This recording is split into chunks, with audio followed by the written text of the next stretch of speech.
Ako si Leo. Nagtatrabaho dito sa cruise ship. Bata pa lang ako, ito na yung pangarap ko. Ang maglakbay sa iba't ibang parte ng mundo. Nangarap na umahon sa hirap. Nangarap ng magandang buhay. Pero di ko namamalayan, ang dati kong pangarap ay natupad na. Hiling na lamang sa Panginoon na sana ay nasa maayos na kalagayan ng aking pamilya habang ako nasa kabilang dako ng daigdig. Nais ko na lamang palaging magpasalamat sa lahat ng biyaya na binigay ng Panginoon. May inilaang plano ang Panginoon sa bawat isa sa atin, sa tamang oras at sa tamang panahon.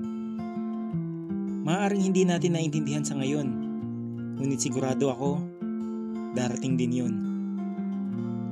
Kaya kung pangarap mo ang pangarap ko, hindi ka nag-iisa. Nandyan palagi ang suporta ng mga nagmamahal sa iyo. Nandyan palagi ang Panginoon na gumagabay sa iyo.